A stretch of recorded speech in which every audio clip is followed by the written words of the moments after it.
to be your own boss, to be, as Right. we say, Vietnamese, ông chủ, right? Yeah, Uh, yeah. and even the Oh yeah. Vietnamese, man, when we came to America, right? The ones who could go to school went to school, but the vast majority also, as soon as they could save us some money, as soon as they knew some just communicative level English, right? Yeah, They started their own enterprise. yeah.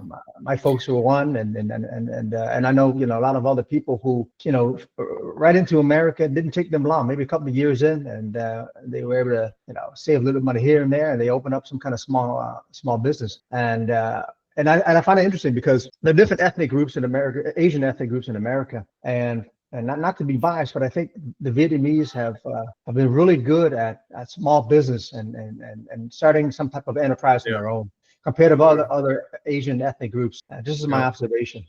So Yeah, yeah, no, absolutely. I mean, everybody's an entrepreneur in Vietnam. Everybody's selling something at the house or selling it on the street, yeah, or yeah, it's just in yeah, it's in the culture. It's not really in the personality or anything. It's part of, that's how you live. You have to be a boss. You have to do your own thing.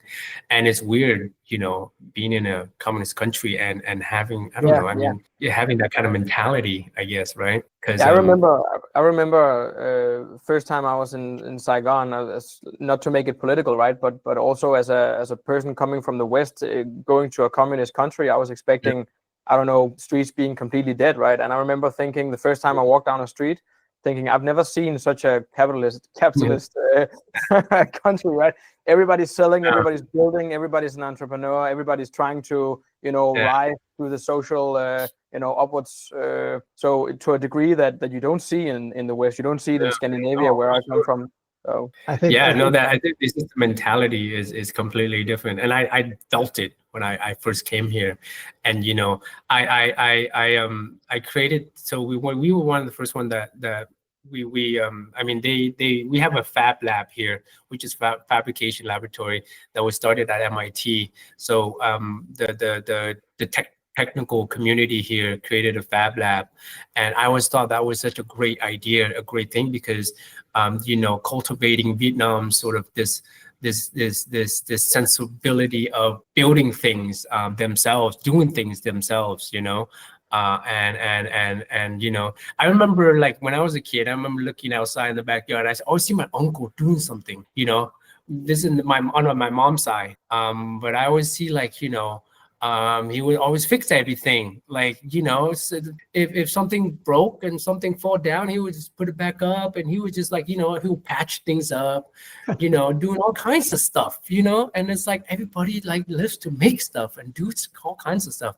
And then I figured that, oh man, it would be a great sort of place to nurture and then try to really cultivate this making ability of people. Just like, I'm sure people here would have so many great ideas and so many sort of things that they want to do, but they don't have the necessary sort of channels or ways or support to do it, so I think it's in the Vietnamese sort of blood to always do something, and be very not creative, but very flexible with everything they have, and fixing stuff, so that's why Vietnam is very good at copying everything, I gotta interrupt you there, man.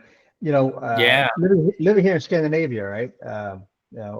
My wife is Danish, and so I've called Denmark home for the past 5 years. Here, they're big, and this also from living in Europe, right? They're big on renewal and recycling of things. And so I would go with my father-in-law all the time to these the recycling centers here in Denmark. And you know what? And the first thing that I think every time I go, because they're throwing away perfectly usable bikes and stoves and this and that. I'm thinking, man, if this were Vietnam, that shit would not sit there for a minute. Somebody would come by, lug it off in their little Honda scooter,